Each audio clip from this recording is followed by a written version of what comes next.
Assalamualaikum warahmatullahi wabarakatuh. YPS Mania, kemunculan sosok dai muda yang fenomenal, yang dikenal dengan pemikirannya serta argumentasi-argumentasi filsafatnya yang dianggap ilmiah, hari-hari ini cukup menggemparkan dunia jagat maya. Pasalnya sosok ini, dia adalah dai yang karismatik, ya, dengan memiliki komunikasi yang baik, susunan kata yang teratur. Wajar jika saudara-saudara kita, mayoritas umat muslim di Indonesia, berdecak kagum serta mengeluh-elukan beliau. Siapa lagi kalau bukan Ustadz Nuruddin. Ustadz Nuruddin ini dari berbagai ceramahnya, ya, ini yang saya tangkap beliau adalah representasi dari salah satu golongan Asy'ariyah di Indonesia.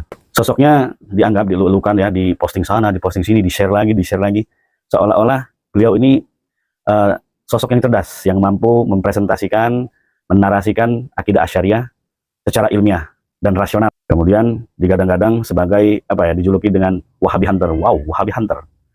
Tapi di balik itu semua, apa betul sih Ustadz Nuruddin secerdas itu, sekeren itu? Langsung saja kita bahas di Gelar Perkara Syariah.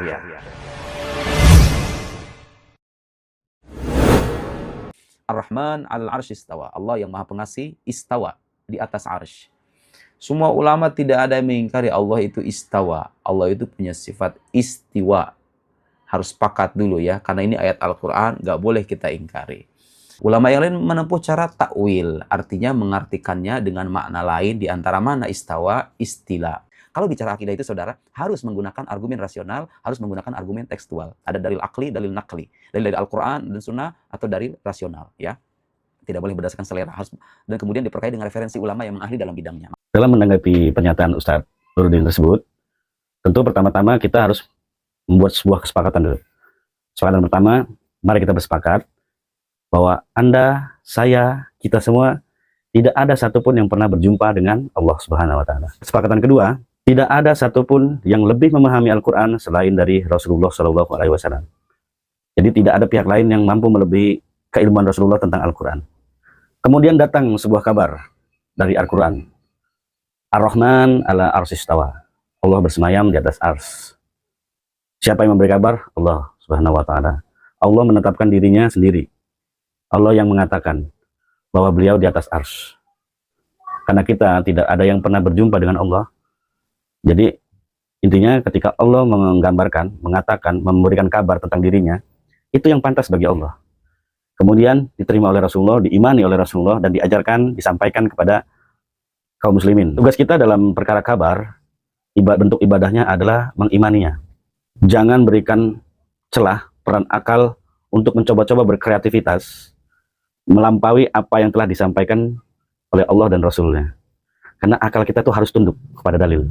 Kemudian ada pihak mengklaim kami tidak menolak istiwa Allah, tapi kita berbeda dalam pemaknaannya. Ketika Allah menetapkan sebuah kata berikut dengan maknanya.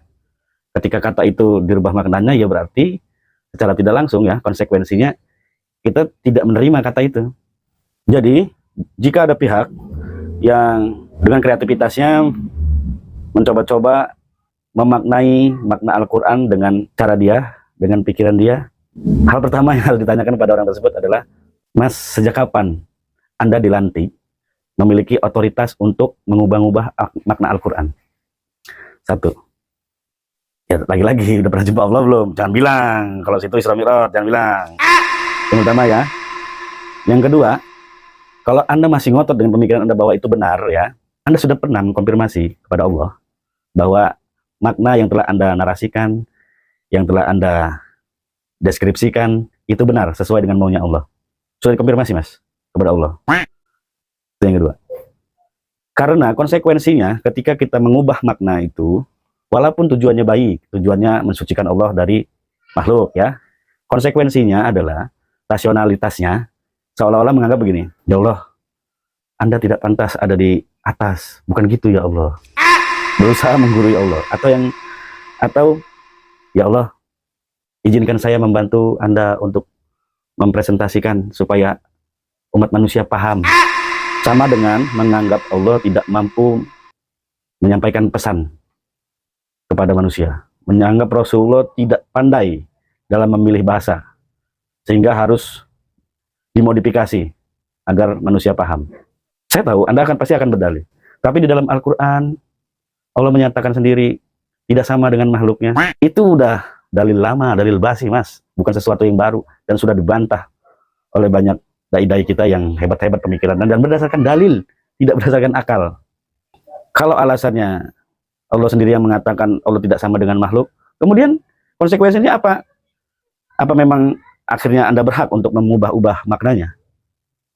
Walaupun jauh sekali antara makna yang Allah sampaikan dengan apa yang Anda uraikan, itu sesuatu yang berbeda, ya. Kalau saya boleh pinjam kata-katanya Ustadz Nuruddin, mari ayo kita koreksi. Kalau masih ada yang meyakini ada yang lebih pandai dari Rasulullah untuk menarasikan Al-Quran, untuk mendeskripsikan Al-Quran sehingga mengubah maknanya, mari kita koreksi. Ini dia bahasa Ustadz Nuruddin, ya. Makanya saudara, dalam berbicara akidah ini tidak boleh berdasarkan selera, ya. Harus berdasarkan dalil anakli dan dalil akli, ya. Nggak boleh ya Ustadz, ya, nggak boleh sesuai selera kita, ikuti dalil Ustadz, ya, karena belum tentu apa yang kita sampaikan sesuai dengan apa yang Allah inginkan. Tetapkanlah segala sesuatu itu sesuai dengan apa yang Allah turunkan kepadamu. Siapapun yang berbicara, walaupun itu adalah junjungan kita, guru kita, ya, dai terkenal, ulama terkenal, ya, karena tidak ada satupun yang memiliki otoritas untuk merubah makna. Karena percayalah, ketika kita mendahulukan akal daripada dalil, ini berbahaya. Ketika istawa dirubah menjadi istaulah, itu juga akan berbahaya. Kita akan bahas di part selanjutnya, ya. Demikian, mari kawan-kawan, sekali lagi, sehebat apapun akal, sehebat apapun ilmu kita, percayalah, kita harus tunduk membodohi diri kita, dengarkan dalil, imani dalil. Karena akal kita tidak akan mampu melampaui dalil. Terima kasih. Mohon maaf jika ada lisan yang keliru. Ini bagian dari saling menasihati, ya. Saya akhiri. Wassalamualaikum warahmatullahi wabarakatuh.